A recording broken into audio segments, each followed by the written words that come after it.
I'm Bill Moyers. Welcome to the Journal, on air and online.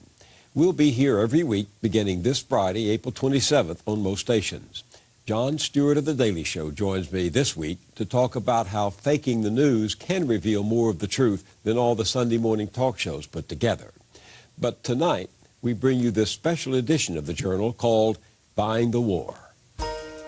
Major funding is provided by the Partridge Foundation, a John and Polly Guff charitable fund. Park Foundation, dedicated to heightening public awareness of critical issues. The Herb Alpert Foundation. Marilyn and Bob Clements and the Clements Foundation. Bernard and Audrey Rappaport and the Bernard and Audrey Rappaport Foundation. The Fetzer Institute. The Orfila Family Foundation. The Public Welfare Foundation. And by our sole corporate sponsor, Mutual of America, providing retirement plan products and services to employers and individuals since 1945. Mutual of America, your retirement company. 4 years ago this spring, the Bush administration took leave of reality and plunged our country into a war so poorly planned it soon turned into a disaster. The story of how high officials misled the country has been told, but they couldn't have done it on their own. They needed a compliant press to pass on their propaganda as news and cheer them on. Since then, thousands of people have died, and many are dying to this day. Yet the story of how the media bought what the White House was selling has not been told in depth on television. So as the war rages into its fifth year, we look back at those months leading up to the invasion when our press largely surrendered its independence and skepticism to join with our government in marching to war. Our report was produced and directed by Kathleen Hughes and edited by Allison Amron. Ladies and gentlemen, the President of the United States. Good evening. I'm pleased to take your questions tonight. 2 weeks before he will order America to war, President Bush calls a press conference to make the case for disarming Saddam Hussein. Iraq is a part of the war on terror. It's a country that trains terrorists, a country that can arm terrorists. Saddam Hussein and his weapons are a direct threat to this country. For months now, his administration has been determined to link Iraq to 9/11. September the 11th should say to the American people that we're now a battlefield.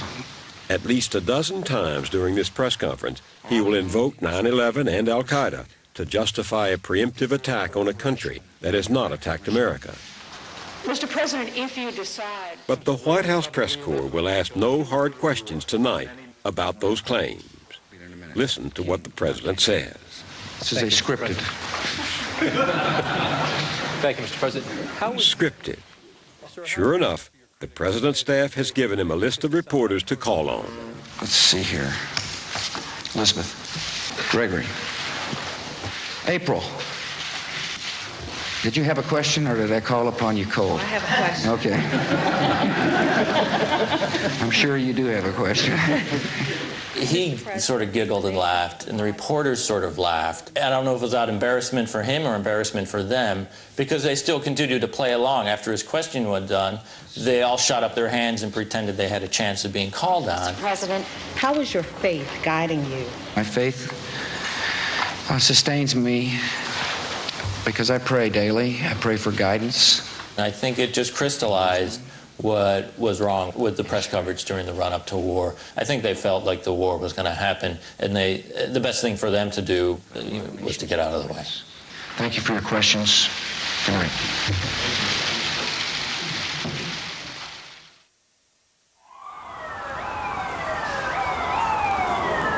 Our story begins with the horror of 9/11. Oh, my God. That looks like a second plane. Like everyone else, journalists were stunned by the death and devastation. This is as close as we can get to the base of the World Trade Center. You can see the firemen assembled here, the police officers, FBI agents, and you can see the two towers. A huge explosion now raining debris on all of us. We better get out of the way!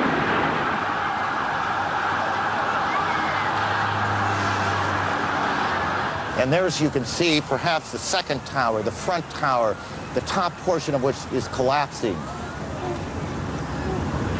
Good Lord.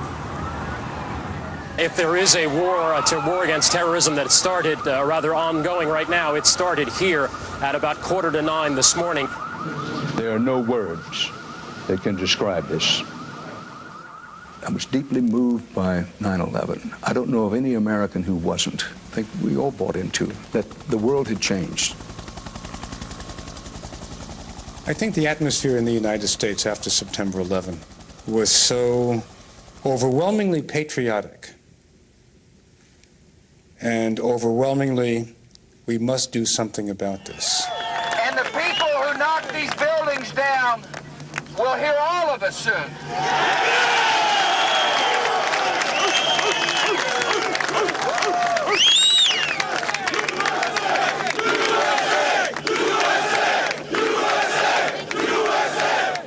George Bush is the president. He makes the decisions.